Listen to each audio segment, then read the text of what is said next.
No one could have known it then, but when Daytona International Speedway opened in 1959, it marked the beginning of a new era in American motorsport. As a replacement for the old Beach Road course a few miles to the east, the opening of the high-bank 2.5-mile Florida Tri-Oval represented the leading edge of a wave of construction of big paved speed palaces. Before Daytona, Indianapolis was the only American oval track longer than 1.25 miles, and most racing took place on dirt ovals a mile or less in length. From the very first Daytona 500, won by Lee Petty in a three-way photo finish, those high banks proved a favorable venue for wide-open stock car racing.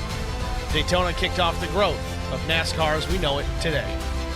Daytona International Speedway's infrastructure has grown and changed to such a degree that it would almost be unrecognizable today to someone who hasn't seen it over the last 20 years. It's an amazing motorsports facility.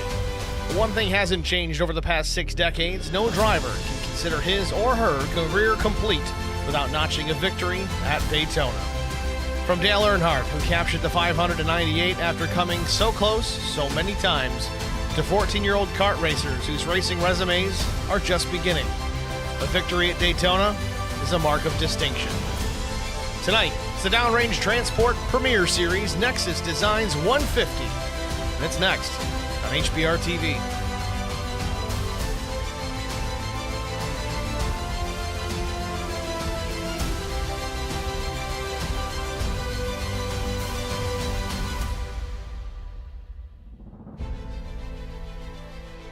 Race details for tonight: 150 miler, 80 laps, 78-degree air temperature, 55% humidity, track temperature down 99 degrees. Shouldn't be too much of an issue as far as handling is concerned. Practice just about wrapped up here at the Speedway. Let's go down trackside to see where everybody's lining out currently. A couple of drivers on track at the moment, Luke Knupp being one of them.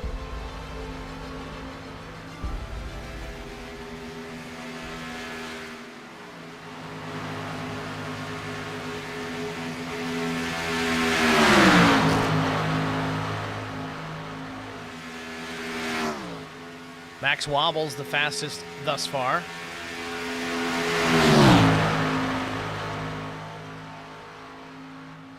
Second quick, Chris Evans, then Justin Bondurant, Everett Hobdy, Sam Fontaine, the top 5. Some familiar names here in the series. You may remember them from the Black Horizon Truck Series we just finished up here in April.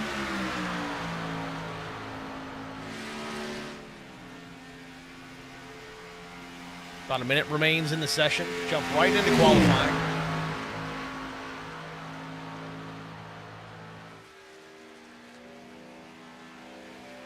Got Terry Crouch in the stream chat. Needs more right turns. Well, there might be some on the season. We'll see.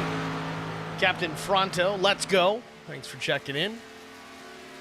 Those of you that are new to the HBR TV fold, feel free to chime in the stream chat. Say hello. Say who you're rooting for, where you're watching from. Just keep it PG for the kids, best you can.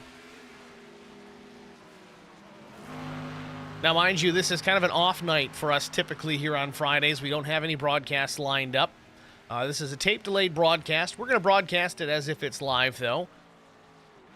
These guys usually run on Wednesday evenings. Going to alternate right now. We've got Downrange Transport Premier Series alternating with the Gulf Coast Sim Racing League. They're running late model stocks. Very, very short league that unfortunately did overlap slightly with GLSR here, the Great Lakes Sim Racing League. But we'll get that straightened out. That should be easy to work with here as things go forward.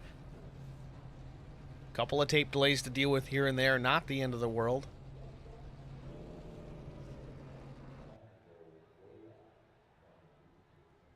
Practice coming to a close. Get right into qualifying. We'll see who takes to the track first.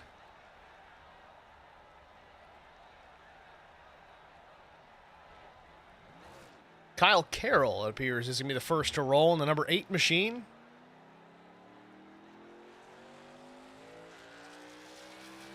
Yeah, Terry Crouch says, was shocked to see you on. That makes sense. Yeah, I used to do some Friday and Saturday night broadcasting, but I gotta have a break too once in a while, so we kind of opt to Sundays through Thursdays.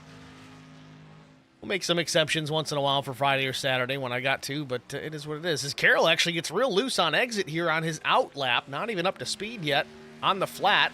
Gets it back in the throttle here. Sean Petch into the stream chat. Hello, enjoy the race. Thanks for checking in, Sean. Sean, one of the admins over here. Twin PRG cars are nice. I think I'm going to figure that one out as I see it later on. I'm not sure what you're talking about, Captain Fronto, but we'll get it squared away.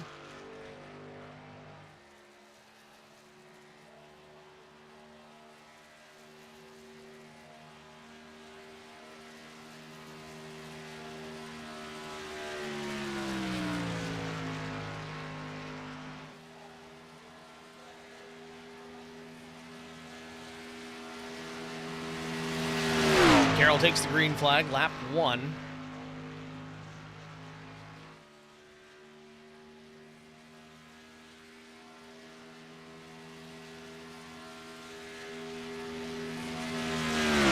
In tonight's race presented by Nexus Designs. The Nexus Designs 150 at Daytona.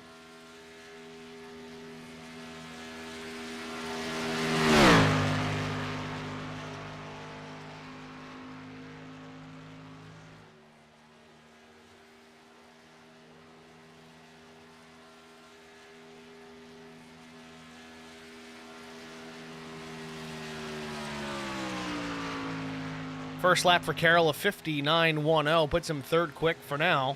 Doesn't last very long. A lot of drivers on track all at the same time. Sam Fontaine being one of them. First lap for Fontaine, a 50.983.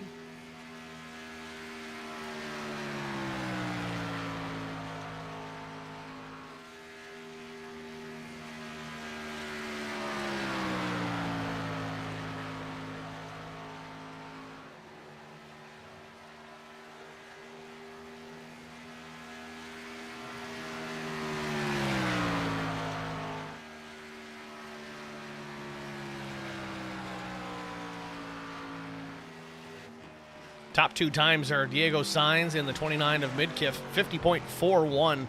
Identical times. Then you look at Bryson and Gladich, 50.42.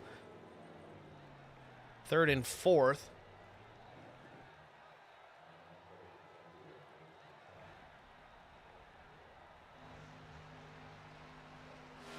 Josh Gagnon on the track here. He's going to finish up his second lap, it appears. 50.565 for Gagnon. It's going to put him 17th. Again, plate racing here at Daytona. Starting position not super important. Cedric Ingram, a 50.508.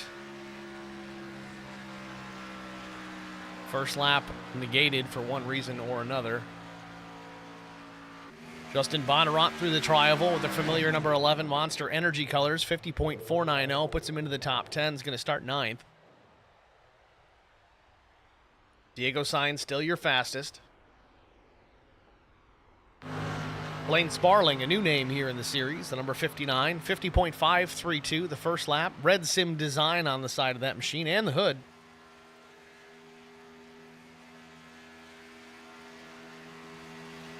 Drops it below the yellow line. You can get away with that in qualifying, not during the race.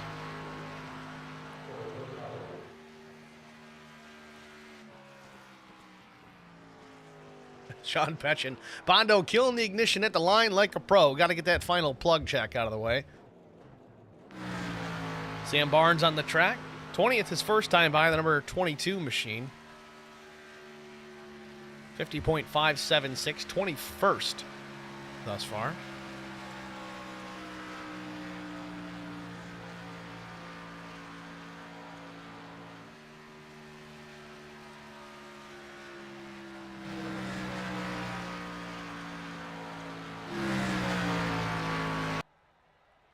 And unfortunately for Barnes, he's not going to get that second lap in as the qualifying session does come to a close.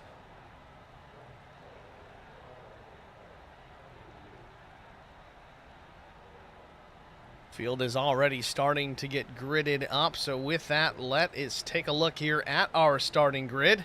On the pole position, the number 44 with Gunslingers Racing, it's Diego Sainz with a lap time of 50.410. You're going to see that number come down quite a bit once these guys get lined up in the draft. Starting the outside front row, it's the number 29 of Richard Midkiff, 6/1000ths of a second shy of the pole position. Row number 2, it's the 77 of Sam Fontaine with Alexander Bryson, number 38, starting 4th. Jacob Gladish, however you want to call him, the number 14 starts 5th. Cameron Ingram rolls from P6.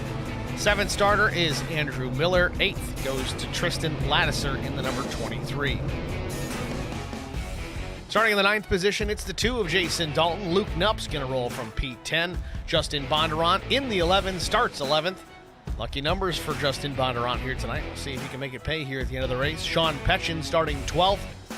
13th starter goes to Max Wobbles. I'm already loving that name. J.W. Miller in the 6 is going to start 14th. Cedric Ingram in the 19 starts 15th. Chris Evans rolls P16. Blaine Sparling, the number 59, starts 17th. Matt Telder in the 1 will be 18th. 19th starter, Chris Dean, the Dean Machine, starts in the 19th spot, the number 48. 20th goes to Josh Gagnon. Sam Barnes, the number 22, starts 21st. Jason Clark in the 20 starts 22nd. 23rd, Everett Hobdy. Kyle Carroll in the 8, 24th. Luke Simonson, familiar name, the number 49, rolls 25th. Tyler Brewer, the number 40 out of Canada, starts 26th with Nexus Motorsport. 27th is the 24 of Stephen Miles. Got some wins in the Truck Series last season. Jeremy Freer in the 4 will start shotgun on the field in the 28th position. It's your starting grid here from Daytona. Field still sitting on the grid here, getting ready to roll. In fact, they're rolling out right now. So we get ready for one pace lap here at Daytona before we take the green flag.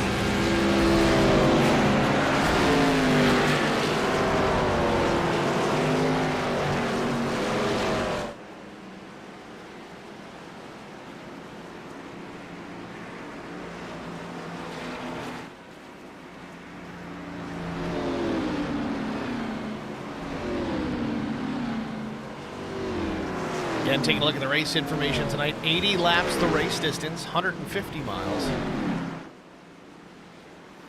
It's always a crapshoot. We'll see how this one goes off. Could go green to checker without a yellow. Could have a ton of yellows. We don't know. First race of the season here. Downrange Transport Premier Series. Running the Xfinity car this season. Last season with the Black Horizon Truck Series, of course, running in the trucks. Really excited. First Xfinity season we've called here at HBR TV.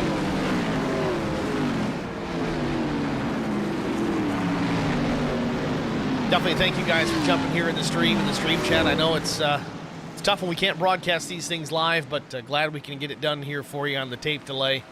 Should be a fun one to watch.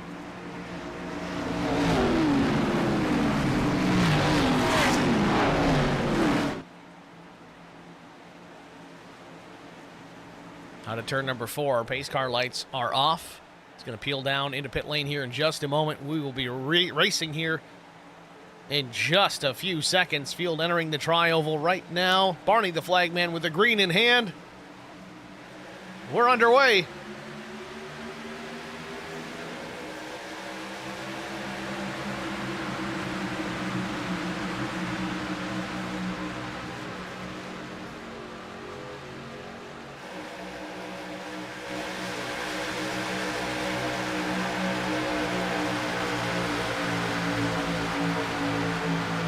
Field still coming up to speed, about 170, 175 miles an hour out of turn number 2 down the backstretch. They can really open them up.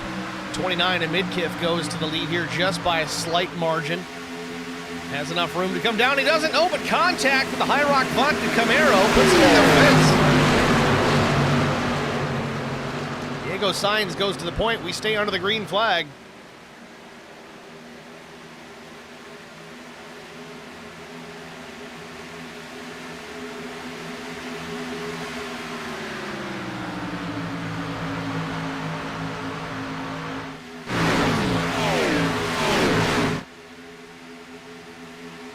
Lap 1 complete, lap 2 underway. Through turns 1 and 2 on the backstretch again, now at full speed here, 189, 190 plus miles per hour.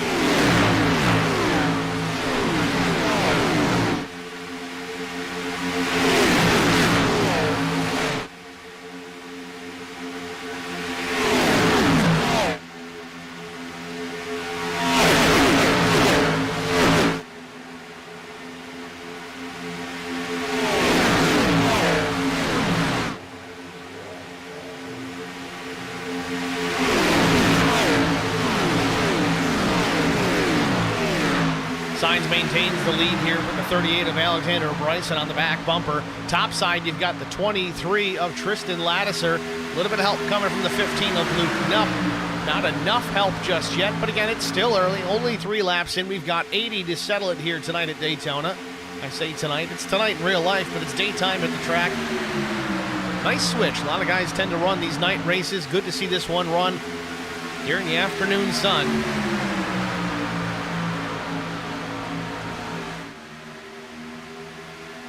Sean Petchin says, no spoilers. You took the words right out of my mouth. Thanks.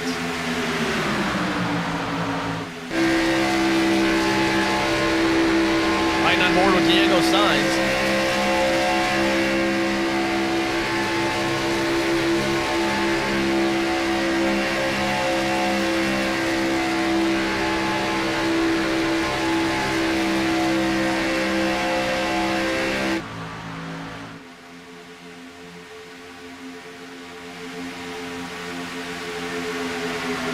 Top lane's pretty organized, but only 3 cars to work with on that high side. Not enough to get the 23 of Lattiser clear down in front of the 44 of Sainz. Bryson still giving a good draft push to the 44. He's out in front. Diego, a little bit of a correction off of turn 4.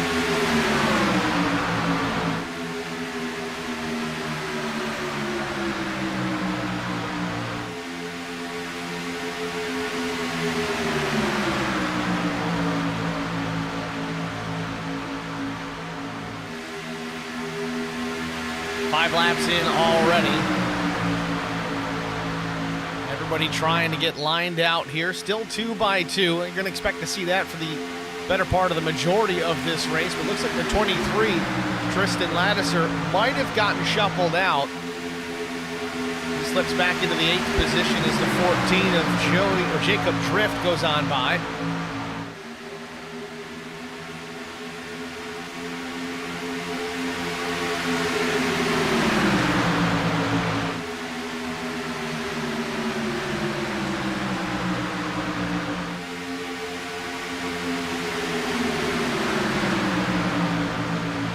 Meanwhile, out front, battle for the lead. Sam Fontaine's tired of waiting. It's only 6 laps in, but he wants to taste the lead as well. He's gone up in front of the 15 of Luke Knupp. Sainz still maintaining that bottom lane. Seems to be the dominant place to be, at least for now. Fontaine had enough to clear and drop down in front of the 44. It might have been an aggressive move, but he's still got that chance. Now Sainz is going to battle back to the inside with help from the 38 machine. That's Alexander Bryson. Some new names. We got to learn them here at HBR TV. We'll get it straightened out. I got to say, I'm loving that number 38 machine, that High Rock Vodka paint scheme, that Junior Motorsports entry. I'll admit it, I'm a fan of High Rock Vodka. Got one place up here in upstate New York that carries it. Stuff is smooth, I'm gonna tell you right now. You have the ability to get it where you're at. Go ahead and get some.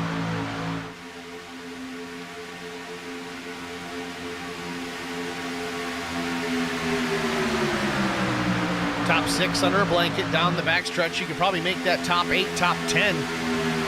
Still all bunched up here. Sainz and Fontaine kind of shuffling back and forth, trading that top spot.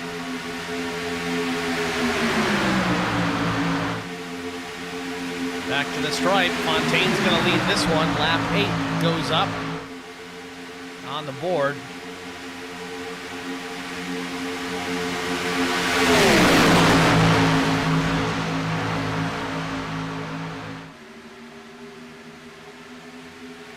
Interesting, Fontaine's maintaining that top line. You see the 38 of Bryson drop into the bottom here.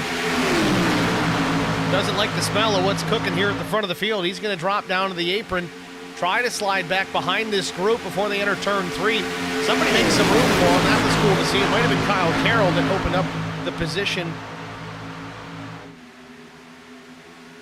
further back. Not necessarily. Maybe it was Telder. Still working on some paint schemes here this season.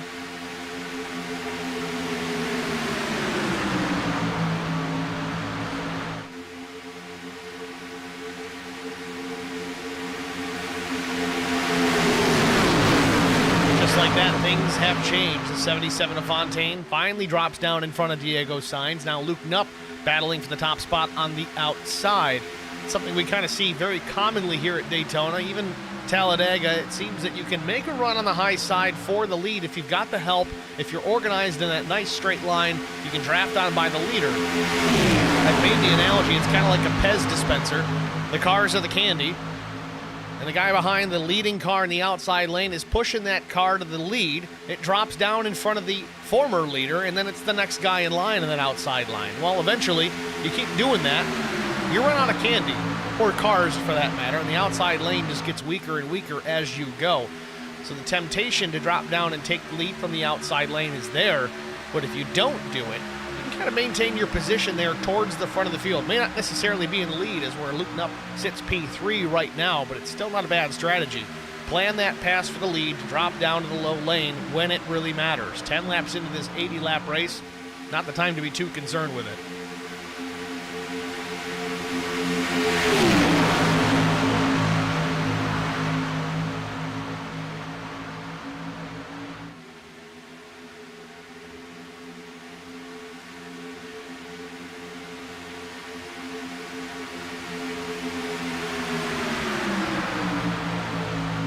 Interesting to see the 29 of Richard Midkiff has slipped all the way to the back. You remember he started outside front row. He does have some right rear damage to that machine.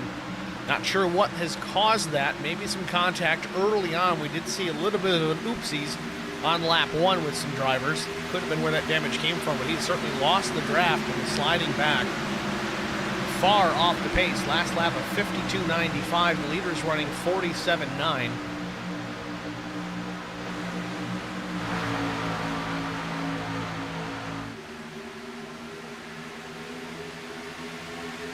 Almost looks like these cars are a little bit of a handful out of turn 4. I don't know if Fontaine got some contact from Diego Sainz or if he actually got a little bit loose. In fact, there is some right rear damage on the 77, much like what we saw in the 29 machine.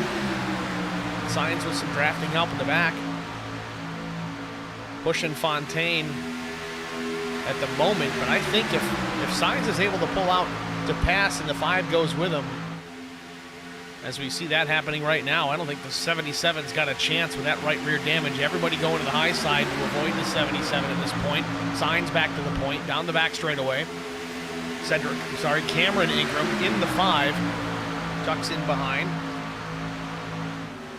Luke Knupp, the 15. Man, it still looks like Fontaine's loose out of the corner. There wasn't anybody close enough to make contact at that point.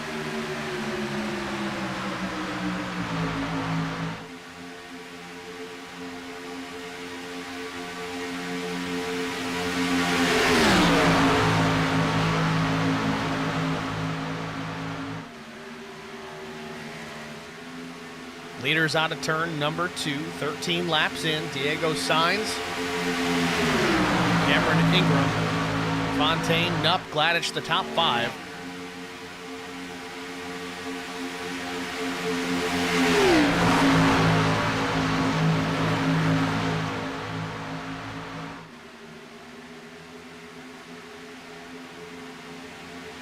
Got to wonder how far away the 29 is from going a lap down. He's got a lot more damage than we thought. It's not just right rear. Right side's pancaked pretty good as well. He is considerably off the pace right now, about 4 seconds slower than our race leaders. They're going to come here in a hurry.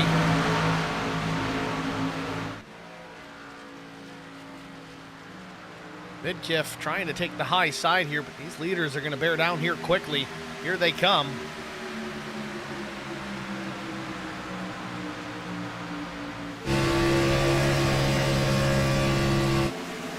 Oh, big trouble into turn 3. Midkiff involved. Many drivers involved in this. Luke Knupp. We were worried about it. 29 of Richard Midkiff was far off the pace. Tyler Brewer in it. Multiple drivers involved here at Daytona. 14, now 15 laps in. Again, Midkiff was just going a lap down. Glad we caught some of this live, because if we try to go to the replay, as soon as I click the live button, well, the race would be over for everybody. So I've deleted that button from the overlay. I accidentally pushed that. We're starting all over. So 15 laps in now. We're under the first caution of the day.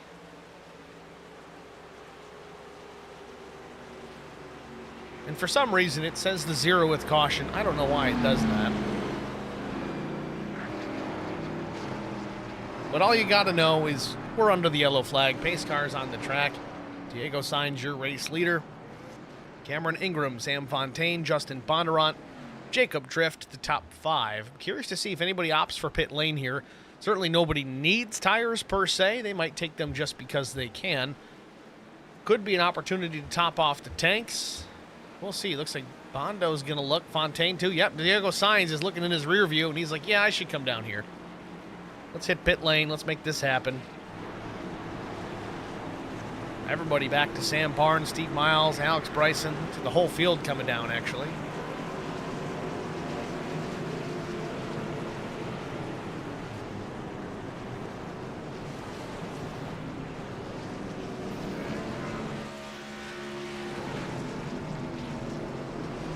All kinds of action here on pit road.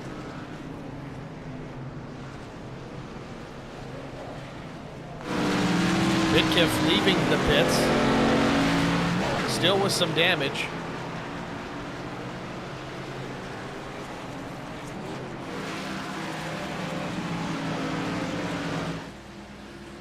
So let's check in on the stream, chat. Sean Petchin, the big one. Captain Fronto, oh my lord. Jason Clark, I was ARCA braked all the way to Vegas there. Captain Fronto, I actually saw your car fly past my apartment.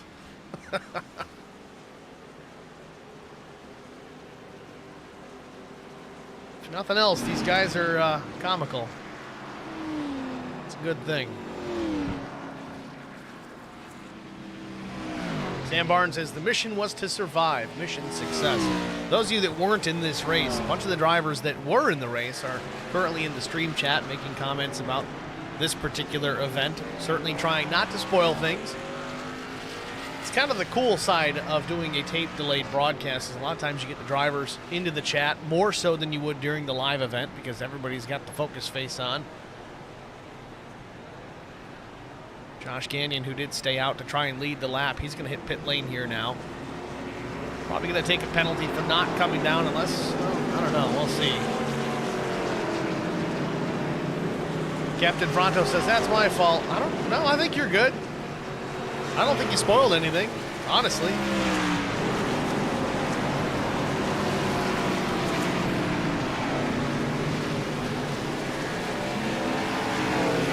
Two drivers, Matt Telder, Josh Gagnon, Steve Miles in the pits. To no one's surprise, Miles with a sweet paint scheme. To be honest, I'm not sure what the scheme is, but it looks pretty cool. Trying to get a closer view of it. Of course, camera's a little... Oh, it's the Ric Flair paint scheme. All right. That explains the woo I saw early on.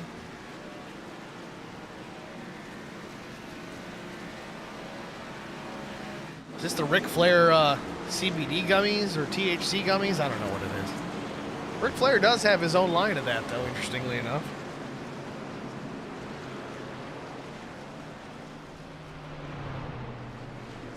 Ric Flair drip. All right.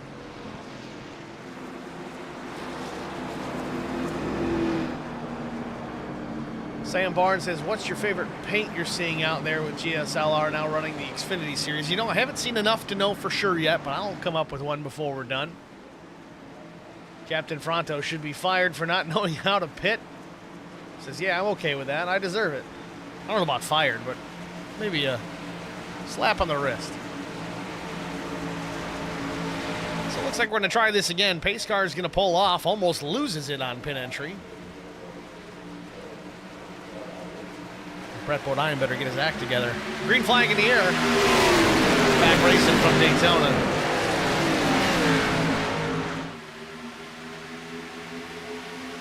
Handful of drivers straggling back, tail end of this field. Sainz not straggling at all. He's off and running with some help from the 5, giving him the push through turns 1 and 2 as they come up to speed.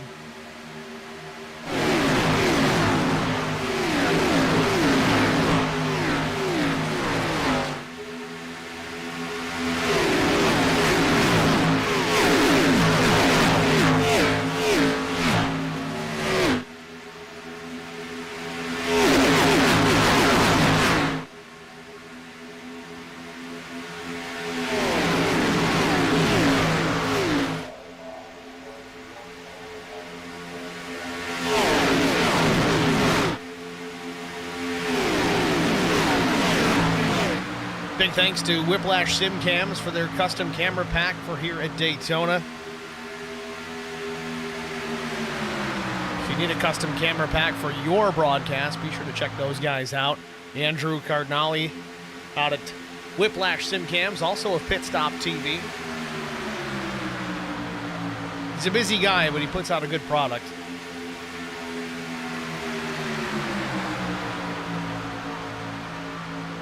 While Diego Sainz out in front of the 5 of Cameron Ingram, certainly not by a long margin by any means. It's got Cameron and Cedric there in behind the 44, so put lap 20 up on the board.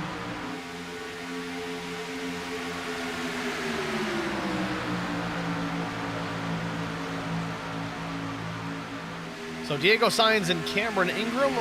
Diego says teammates 1 and 2. Does that mean that Cedric Ingram is also a teammate?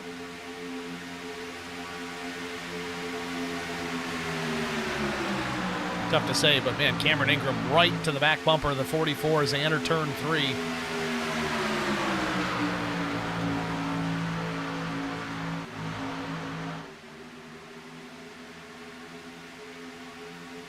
A little bit of a wiggle from Cameron out of turn 4. We've seen that from a couple of drivers here tonight. The thing about this Xfinity car, it is not glued to the racetrack as much as that truck is. And a lot of that has to do with the amount of drag the truck really has out, especially here at the big tracks like Daytona and Talladega. Cedric Ingram losing connection for just a brief moment.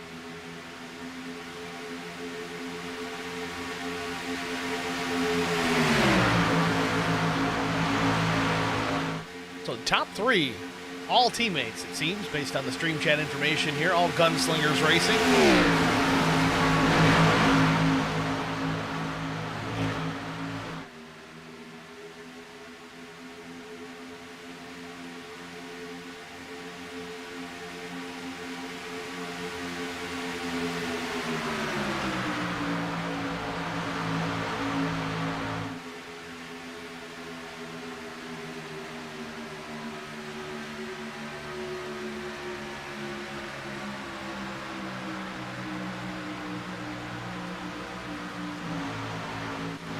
Checking on some other battles throughout the field here. J.W. Miller in P7. He started 14th. So run 7, up 7 spots. I guess 7s are lucky for J.W. Miller, though he's only running the number 6 car.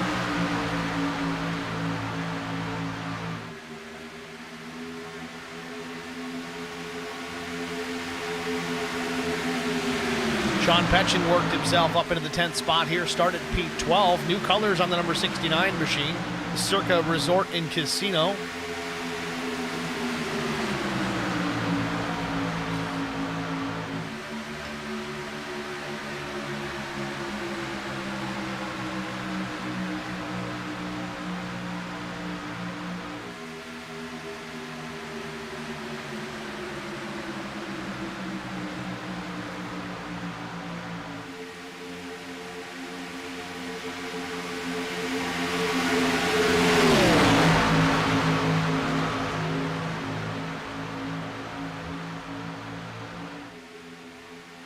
I watch Blaine Sparling. Keep trying to say Sterling.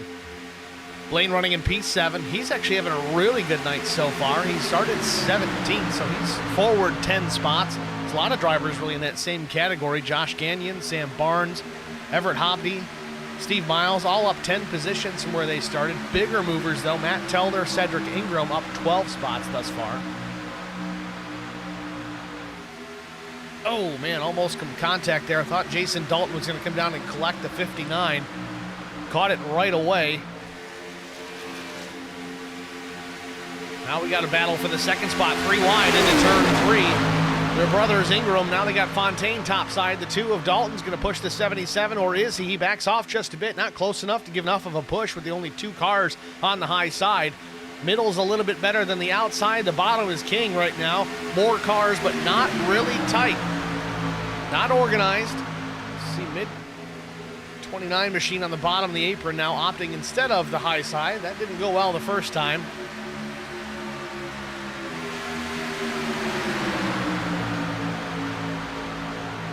Some changes out in front. Diego Sainz, that hasn't changed. Cameron Ingram, same situation. He runs P2, but Blaine Sparling is up into the, well, I was going to say third position. Now it's fourth. Kind of going back and forth with himself and Ingram. Sparling, though, slips again back into P5. It's hard to keep track. These guys are inches apart. Those positions change constantly every lap.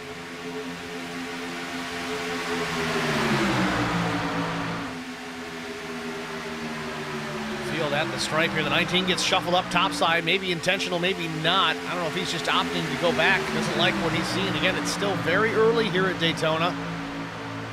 Things getting a little pushy and shovey here at the front of the field.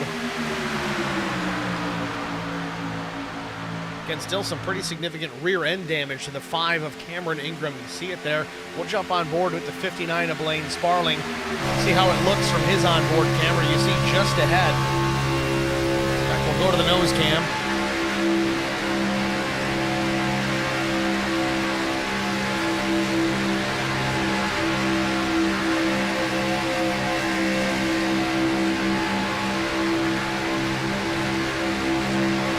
Might not be hurting him too much in the draft.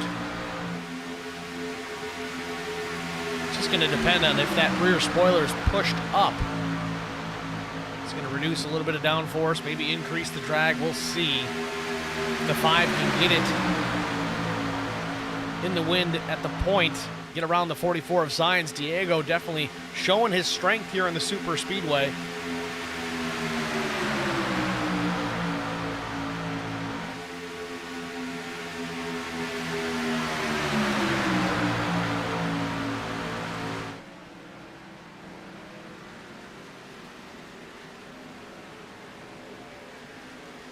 Switch to the blimp, the aerial coverage here at Daytona, provided by Track Bar Media.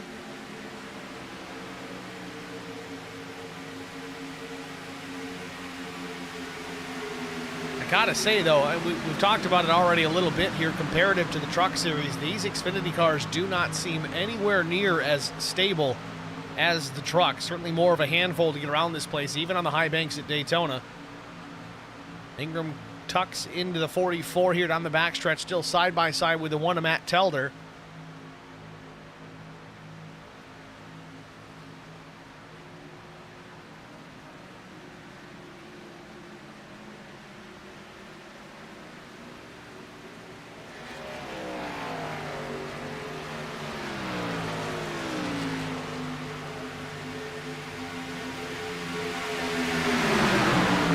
Lap 29 goes up on the board. Sainz still well in command of this race. We are going to jump out here, get an HBR TV side-by-side break out of the way. Stay with us. You won't miss a minute of the action. It'll be right up on the screen. We'll be back after this. I met Marco Scarza when we were doing radiothons for St. Jude Children's Research Hospital. We needed sponsors to help us raise money, and he's always the first one to jump in. I would describe Marcos and his team as upstanding, someone you can trust, and he is just a genuine guy. Marcos has been very generous. He has a genuine concern for people. You need somebody that cares about you. And that's what Marcos is, and that's pretty much what this firm is. The Garza Law Firm. Let us help.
Welcome back to Daytona International Speedway for the Nexus Designs 150 at Daytona. Back from our first break, 34 laps in here from Daytona, approaching halfway. Blaine Sparling now your race leader. Scouting around Diego Sainz. You can only imagine it was by way of that top lane. The old Pez dispenser we talked about early on. Sparling started 17th here tonight.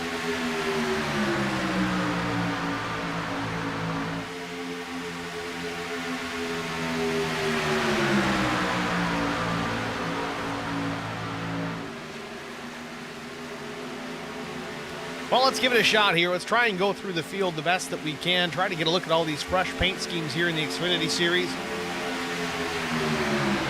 First up, we got Blaine Sparling, your current race leader.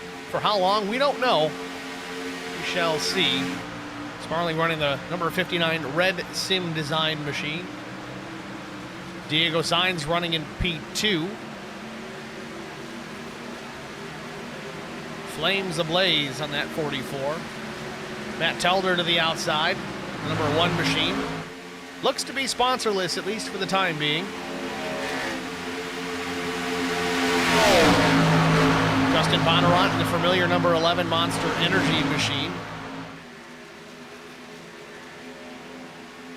Cedric Ingram running in that number 19. New Colors Art Club on board, the number 19. Gunslinger entry.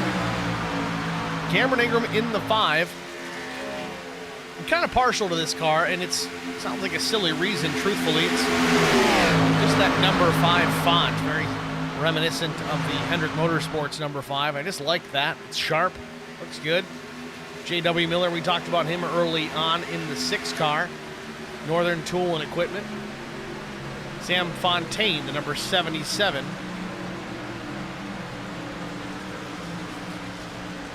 Something Money Motorsports, can't see the rest of it there. It's because the dreaded fuel filler. Jason Dalton, the number 2, familiar number, KJD2 entry. That one's kind of cool. It's kind of got the old World War II fighter jet or fighter plane look to it.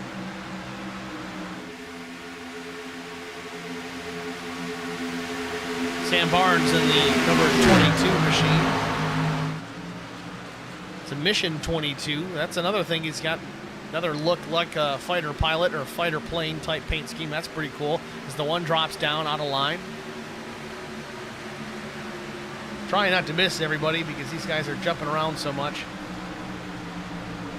Alexander Bryson. We talked about him a bunch here in the High Rock Vodka colors. I want to say this is my favorite, but it's a Josh Berry scheme, which is kind of cool. Junior Motorsports, that's another added plus. We'll keep looking. Steve Miles has a good one, too, in that number 24, that Ric Flair paint scheme.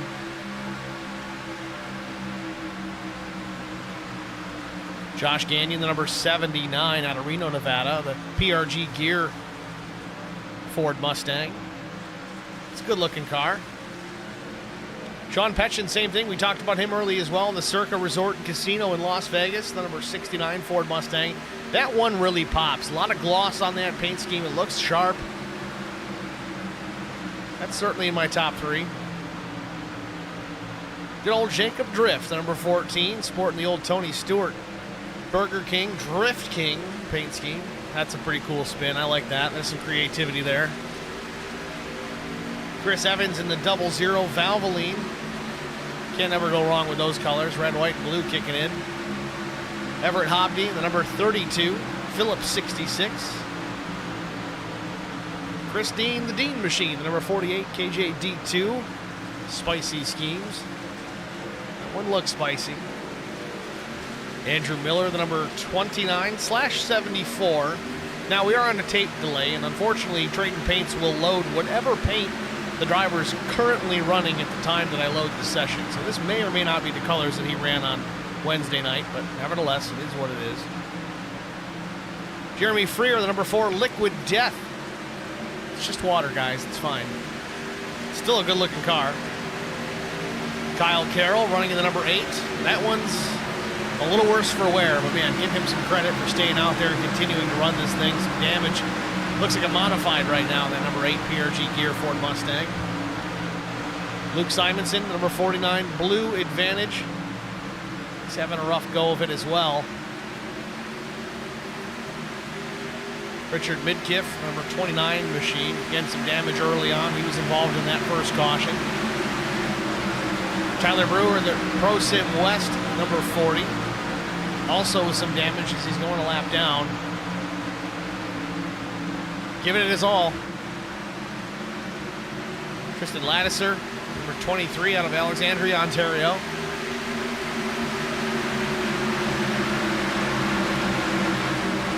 Max Wobbles, I love the name.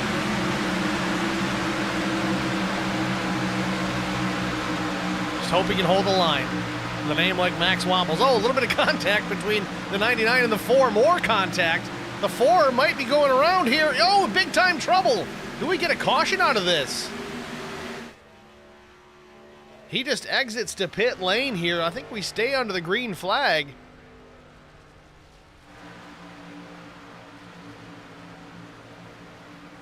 Why?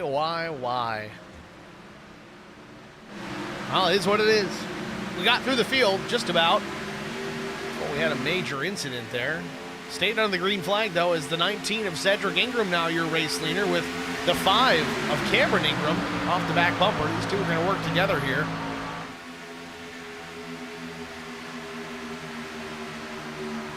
I think Goat and Camo said, "That's my father," early on. I think I said they were brothers. Maybe that's where I messed up. Either way, it's Ingram and Ingram out front. Bondurant running a P3. Diego Sainz now P3s. Bondurant has a little connection issue. He's back at it. So Sainz in 4th. Fontaine 5th. P6 is Dalton. J.W. Miller runs in the 7th spot. Sparling is 8th. Barnes 9th. 38 Alex Bryson is 10th.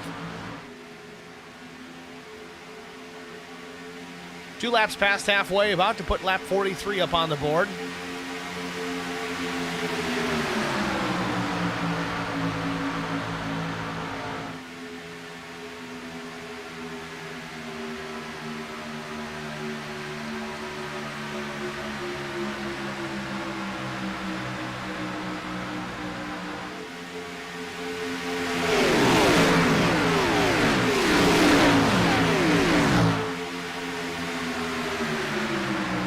Right on board with Cameron Ingram as he gives a push to Cedric down into turn number 3.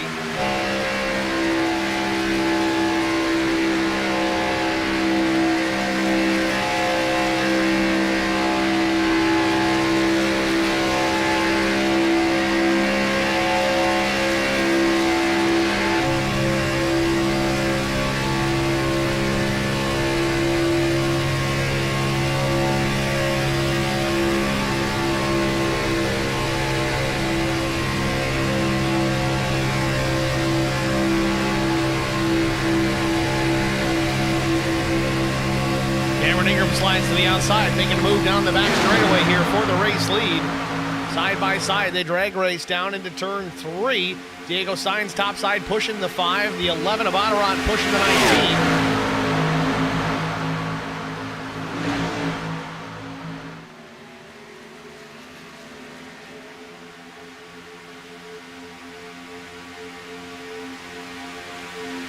Fontaine took a peek up in the middle. It's tempting. See enough space to fit the car down in there, and sometimes it kind of turns into a bit of a vortex. You can drive that car right up the cut, sometimes without help. Used to be back in the day, you ended up in the middle, you went right to the back. I haven't seen anybody try it just yet, but the temptation is certainly there.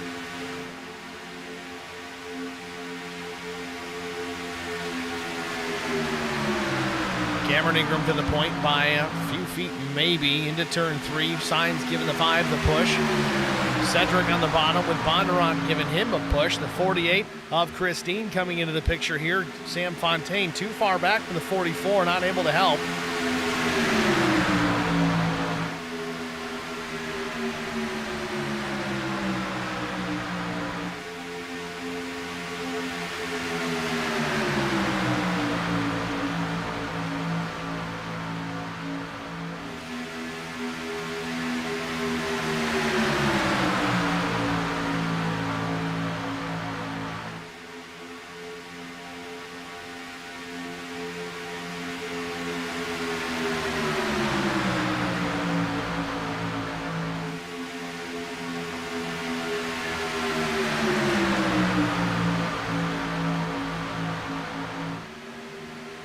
Got to imagine we are starting to approach green flag pit stop territory. It's been roughly 28 laps or so since the green flag came back out. All the drivers did opt to pit during that first caution. The way these cars are shuffling around, I got to imagine that they're going to opt to take 4 tires as well. A lot of guys think that Daytona, Talladega, you don't need to worry about tires. Some guys will opt to go the whole race without changing them. But it seems this Xfinity car a little less stable. Certainly take advantage of the extra grip with the fresh Goodyears. We'll see if that's what plays out here once the stops begin.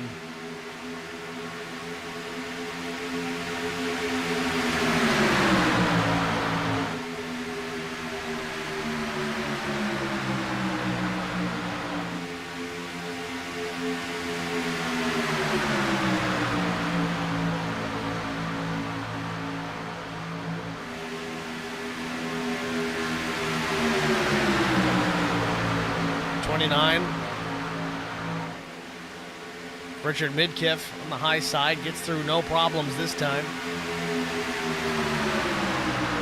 Remember, Midkiff started outside front row. Unfortunately for him, dropped back early on. Some contact with some of the cars in the first or second lap damaged that machine. Then he quickly went down a lap as the leaders caught him about lap 13 or 14. Contact was made once again, and he had the big one. Some more lappers up top side.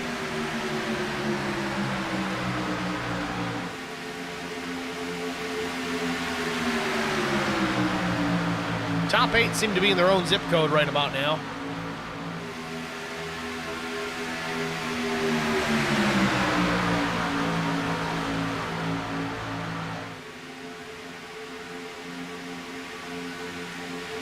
Oh, a little bit of a bump here off center from the 44 assigns into 5. Cameron Ingram, good job saving it down the backstretch. Good job for Diego Sainz to check up just enough to not turn him.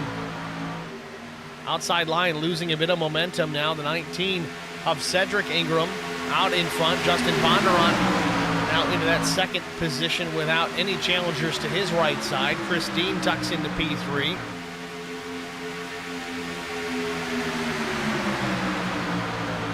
.50 laps on the board. We're going to go another HBR TV side-by-side. Stay with us. We'll be back after this.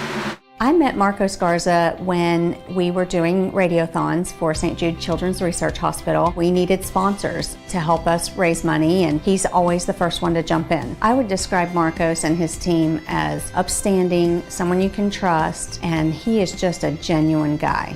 Marcos has been very generous. He has a genuine concern for people. You need somebody that cares about you. And that's what Marcos is, and that's pretty much what this firm is. The Garza Law Firm. Let us help.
Daytona International Speedway, 54 laps in. Cedric Ingram maintains the top spot, but for how long? Sam Fontaine challenging on the outside. Little bit of help there. 3 cars in the draft. Don't think that's going to be enough to make that pass. The one of Telder tucked in a little bit, but you've got the 2 of Dalton far enough back. It's not going to be too much of a help.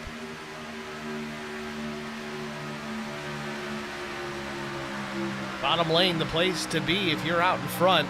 Great place to defend until the outside line can get organized. Haven't seen a ton of that here this afternoon.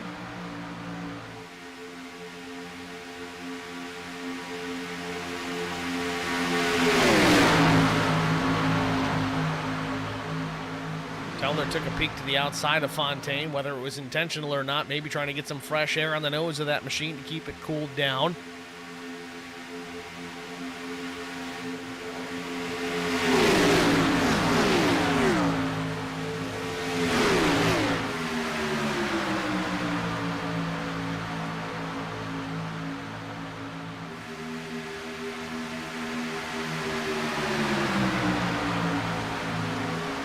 Out of turn number 2 here. Looks like Ingram lost a little bit of help on the inside. Bondurant's tucked away about a car length back. The top lane's going to try and motor on by Fontaine at the point here. Teller giving him a good push.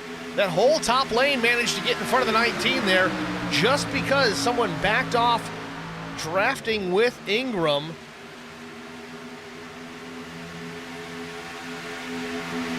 Just like that, the low lane no longer important, no longer the place to be. Now we got a single file battle here with 24 laps to go. Fontaine out in front, Telder P2, Jason Dalton running in that 3rd spot, Cedric Ingram in the 4th position with Justin Bondurant out the back window.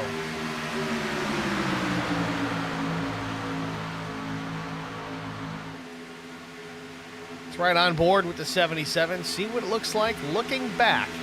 You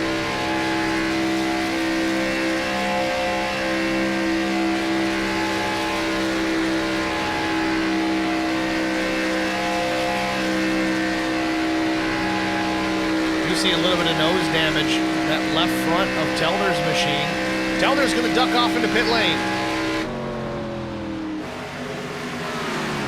Green flag stops underway, and Ingram goes straight through the grass.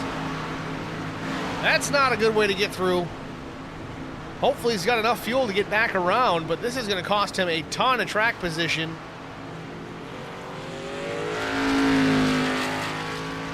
Bunch of drivers hitting pit lane. Alex Bryson, Justin Bondurant, J.W. Miller, Blaine Sparling down and away. Matt Telder came down. We saw him peel off as we were looking back. Did he get a penalty here? He's in the pits 19, 20, 21 seconds, maybe too fast entering for the one.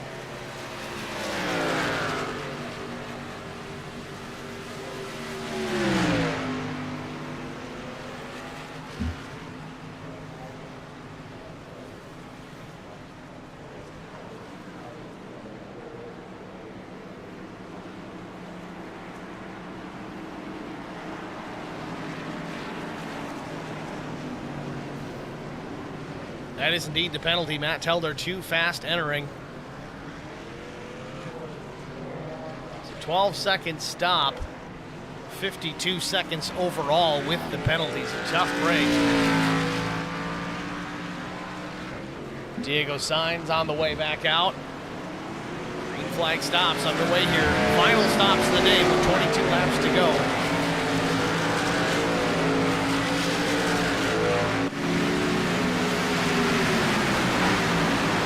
Cedric Ingram finally getting back to his pit stall, lost a ton of track position. That small mistake, a big mistake, coming to pit lane here, driving it through the grass. I don't know if he was forced down in that cycle of trying to get to pit lane or if that was just, oh man, I got down too late. Either way, it's going to cost him. Cedric Ingram running in the P16. So after pit stops, it's the 2 of Dalton remaining in the lead here. He's going to get chewed up here with the draft. See everybody going by on the high side. No help for the 2. He might want to tuck up in behind and pick up the draft. He's got 3 more cars behind him.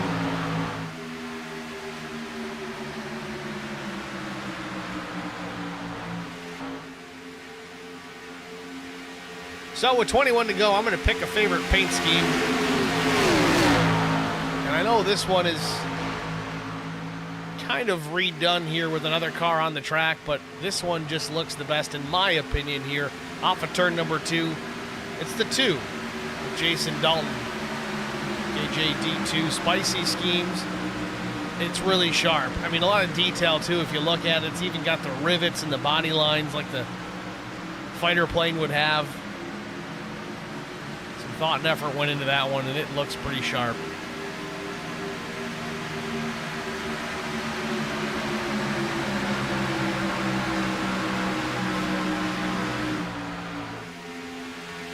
So out in front, it's the 6, J.W. Miller with the race lead. The 38 of Alexander Bryson in behind. Steve Miles, P3, Bondurant 4th, 5th, Blaine Sparling. My, how the front runners have changed through this cycle of green flag stops. And looking at it, the top 3 drivers, you look at their pit stop time. Miller was a 9.7. Bryson a 9.98, Miles 9.6. So those are either fuel only or right sides only. They certainly didn't take 4 tires. I'm going to go with fuel only looking at some of these other times here. 13.1. I guess it could be 4 tires for Bondurant, but that would be a lightning fast stop, especially with the 5-lug system on these Xfinity cars. 11.8 for Blaine Sparling. 11.8 for Sam Barnes. We don't get 15 seconds until we get to Sean Petchen in 12th, so that's likely 4 tires for him unless there was a mistake entering the pit box. Jacob Drift, 15.6. Chris Evans, a 14.6. A lot of those guys opted for 4 tires, certainly to benefit better handling, but with 19 to go, I don't know if they've got enough to make it back to the front here and challenge for the lead.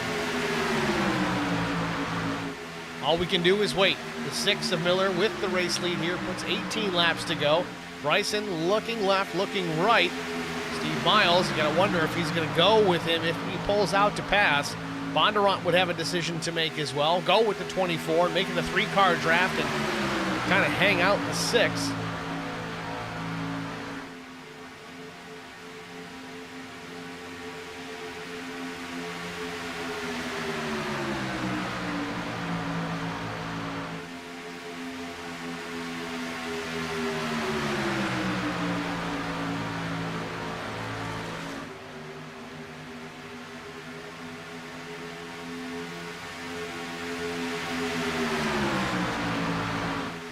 I have to say, great racing here in this first race of the season. Downrange Transport Premier Series.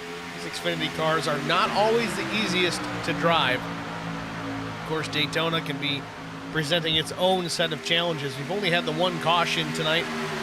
Might have had a couple more incidents that warranted a caution more or 2, but nevertheless, it's only waved the 1 time. We are cruising through this race here with 16.5 laps to go. Miller with the race lead. Bryson pushing him all the way down the back straightaway. Little bit of a gap. Call it a tandem draft into turn number 3.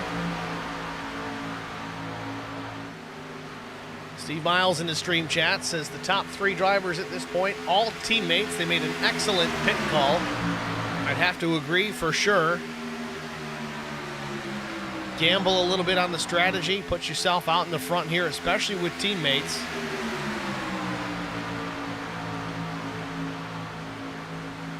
It's the way to go. Shadows getting a little bit long here at Daytona. Still daylight. It's getting a little bit late in the afternoon.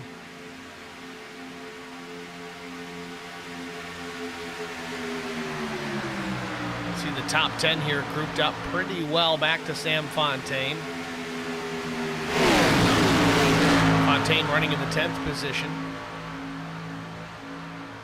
He's got Matt Telder just in behind, but Matt, with his penalty, first car 1 lap down in the 17th spot. Trying to hang on to this draft, hoping for a caution if we get one. He certainly would be the beneficiary of that lucky dog lap back. Christine up in the top lane there, trying to stay out of the way as he's a lap down as well, running 19th now.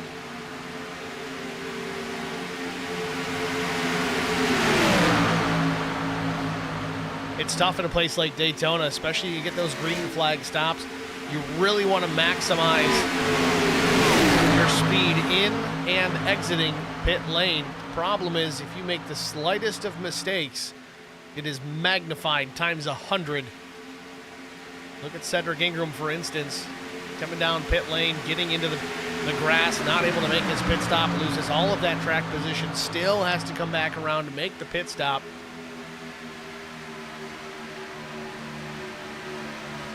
Cedric Ingram running 17th. One lap down.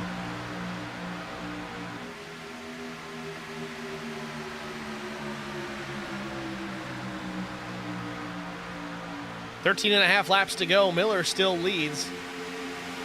Steve Miles, Alex Bryson swapping positions here into turns 3 and 4. The outside lane starting to develop once again. Jason Dalton coming into the mix in that number 2 machine. Sam Fontaine has worked his way up into that lead pack.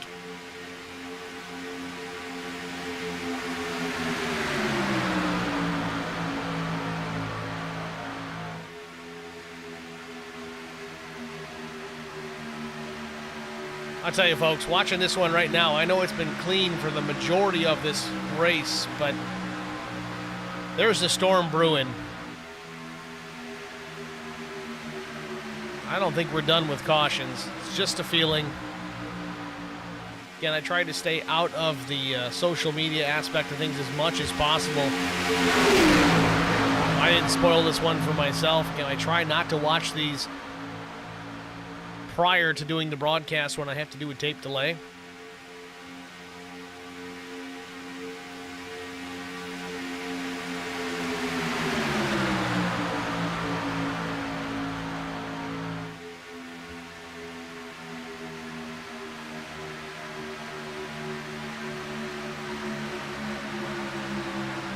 Bondurant closing up to the 38 there. It seems he's getting a little racy here as this race progresses down. 11 and a half laps to go.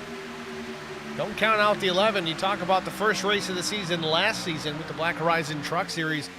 Bondurant was in the catbird seat, ready for a race win. I think it was Auto Club the first race of the season. There was trouble out of turn 4. Got into some of the leaders. He ended up taking the lead, finished the race first, but they took it away. Avoidable contact.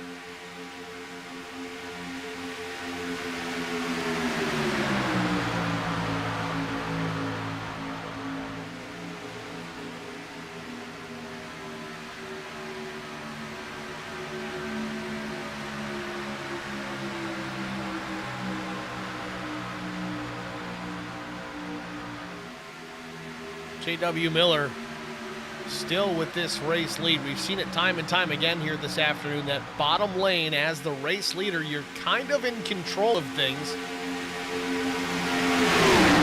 The problem you can have, though, we saw it with, I think it was Cedric Ingram previously, is that he had the race lead for quite a while, just like the 6 has. But the trailing driver backed off, put about 2 or 3 car lengths between himself and the race leader, really killed the momentum for the race leader. And there was a 3-car draft on the outside that was able to pull on by. Freight Train, the 19, took over the top spot. That was just before green flag pit stops. We have 10 laps to go here. Miller with the race lead. Now Steve Miles on the outside trying to battle for that top spot, trying to side draft a little bit. Dalton behind the 24. He's trying to give him a push, benefit himself as well. See if that can pay off.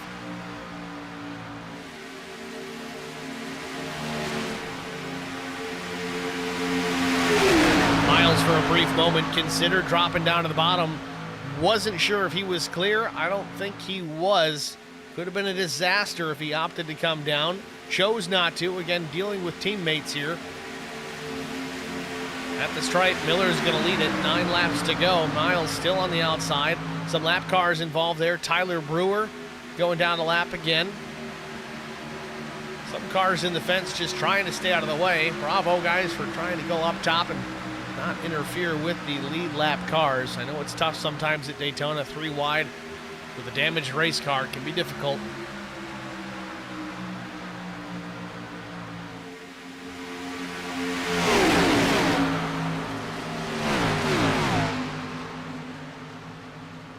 Miller still maintaining that top spot, coming to 8 laps to go. Miles on the outside. The outside lane starting to form up This could kind of go either way here. You got 1, 2, 3, 4 solid cars on the bottom, a couple of stragglers in behind. I think you've got 5, 6, 7 on the outside lane. At least 6. 6.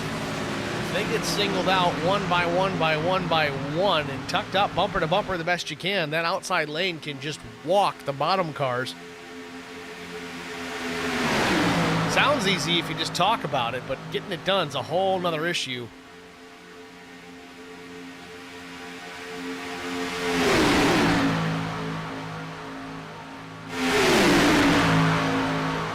Oh, big wiggle for the 38. Don't know if that was from contact from Bondurant or not. Nevertheless, he does save it, stays in that second or third position, depending on where the nose of Miles is. Miles pushes on by. Big push from Dalton. Looks to the outside. Dalton might be having to deal with some engine overheating issues as he tucks to the outside, tries to get some fresh air in the nose of that number 2. Miles drops down, tries the side draft once again on the 6, backs him up a little bit, but a big push from the 38.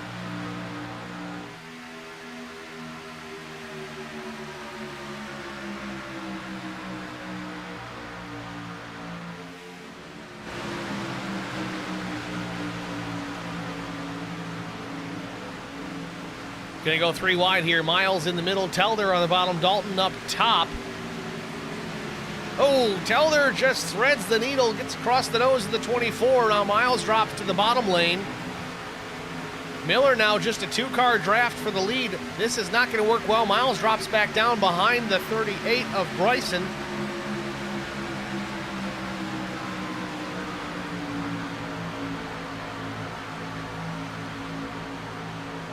Miller still hanging on to that top spot. Out of turn number 2. Bondurant now up in the outside lane with Matt Telder pushing.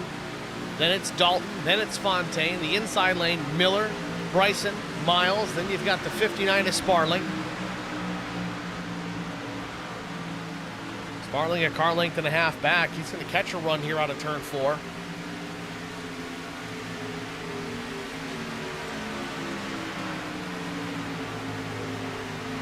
Or maybe not. A little bit of damage on the nose of that Toyota.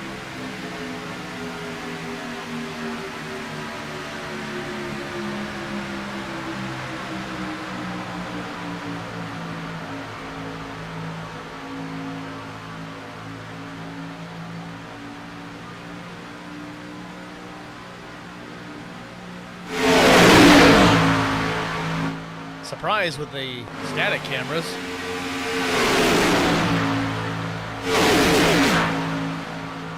All of those drivers that have just gone by, you're going to see it once again right here. Every single one of them in contention to win this race.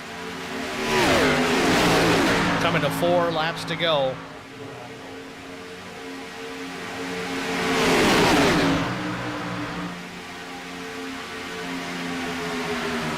Miller's got to be getting nervous here at the front of the field, starting to wonder, does he have enough to hold these guys off?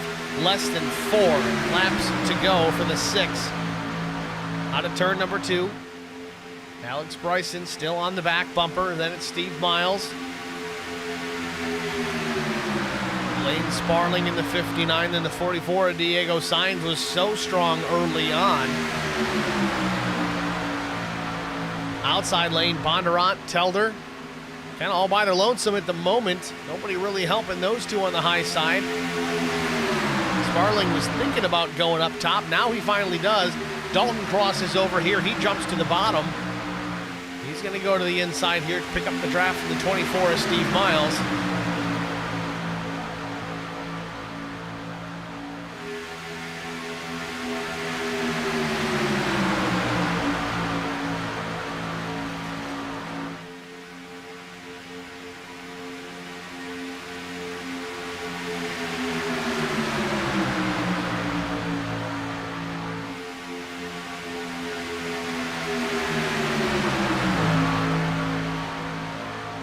How these guys have not wrecked more race cars tonight, I just will not understand. They seem so unstable.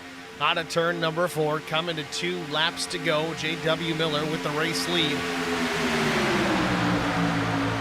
Got to give a shout out to Steve Miles here. He's running there in P4. That number 24 Ric Flair car now up to P3.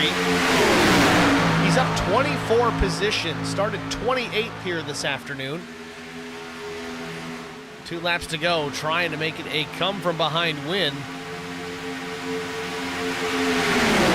Hoping to spoil the afternoon for the 6.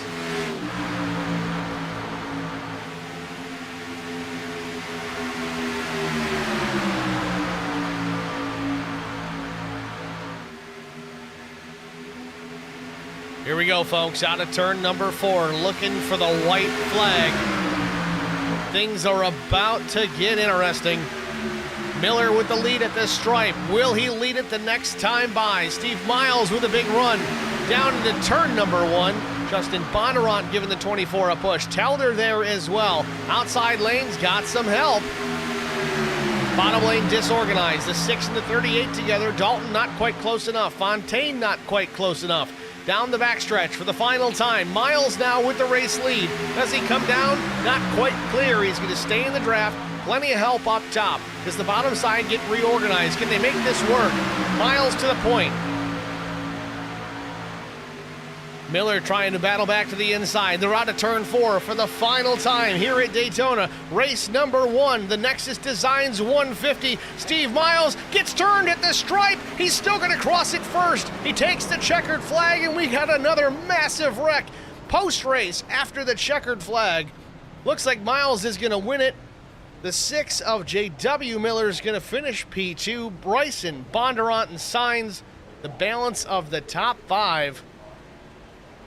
Man, I would expect nothing less here at Daytona. Steve Miles, your race winner.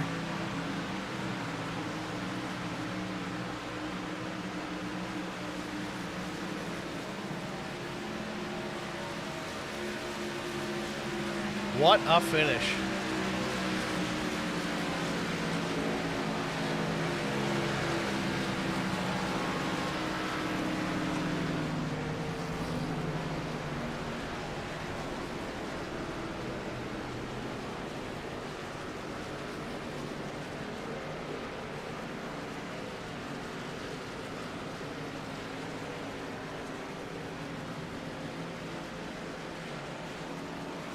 Steve Miles not only takes the checkered flag, but also, if there was a hard charger award, which there could be, he would have won it. 26 positions past to take the checkered flag as he spins it all the way through the grass.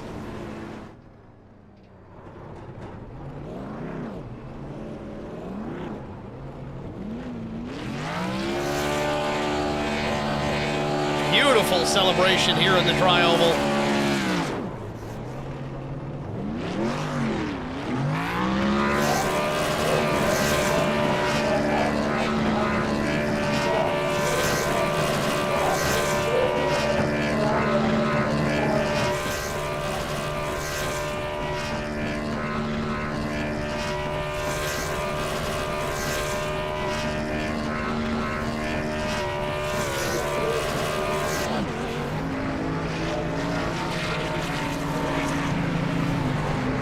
Miller trying to get in there and do the dueling burnouts.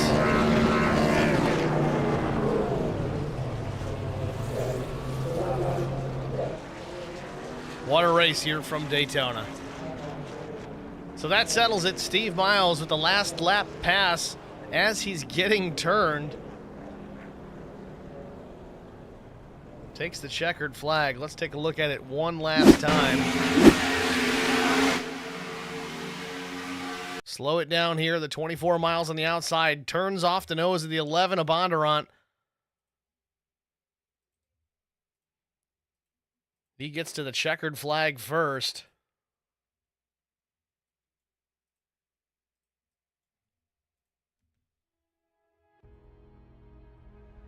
What a finish here from Daytona. Great way to start the season out. Steve Miles takes the checkered flag in thrilling fashion. We had such a clean race. We only had the one caution. We had this melee at the finish, but it doesn't matter because the race is over. The 24 as Steve Miles takes the checkered flag. Let's take a look at our official race results. Of course, Steve Miles takes the checkered flag. J.W. Miller, a strong run there in the latter stages of this race. He finishes in P2. Alexander Bryson was third. Justin Bondurant comes home in the fourth position through that mess. Diego Sainz was fifth. Strong run for the 44. Jason Dalton finishes sixth. Cameron Ingram was seventh. Sam Fontaine finishes in the eighth position. Ninth goes to Blaine Sparling. 10th was Sam Barnes. 11th finisher was Sean Petchen. Everett Hobdy was 12th. Chris Evans 13th. Jacob Gladich, Jacob Drift was 14th. Josh Gagnon 15th. Matt Telder was 16th. Cedric Ingram 17th. And Andrew Miller finished in the 18th position. 19th finisher was Chris Dean, the Dean Machine. 20th was Kyle Carroll. Tyler Brewer is 21st. Luke Simonson 22nd. Tristan Lattiser 23rd.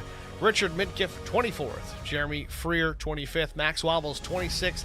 Jason Clark 27th. And Luke Knupp, tough break, 28th finish, 66 laps down. Either way, man, this was a great race. Great way to start this season out. The Nexus Designs 150 at Daytona in the books. You guys saw it here. Thanks for you guys chiming in here in the stream chat. That was awesome. We don't usually get that with the tape-delayed broadcast. Certainly do appreciate the participation. Makes my life so much easier, and it makes for a better race. So tune in for it. The next race, it's going to be another tape delay, unfortunately, because next Wednesday we do have the Gulf Coast Sim Racing League as far as the late model stock series is concerned. A fun series to watch. If you guys want to tune in and watch it here at HBR TV, please do. We're likely going to do another one of these broadcasts for Downrange Transport Premier Series next Friday evening, roughly the same time. Again, it will be on the tape delay, but once we finish up the late model stock series, it'll be live from here on out and kind of alternating. The race after next will be live. So thanks for watching, guys. Thanks for tuning in. Certainly do appreciate it. If you haven't already checked out the new website, hbrtv1.com, we've got a photo gallery there, some hot links to the social media, also the ability to pull up the live stream, which would link you also over to YouTube. So check that out as well. Give us a follow, a like, a share, a subscribe, turn on the notifications, youtube.com/@HBRTV1. Thanks for watching, everybody. I'm Steve Singer with HBR TV. Congratulations to Steve Miles taking home another checkered flag. Tune in next week, guys. Just going to be more exciting. Thanks for watching. Have a good night.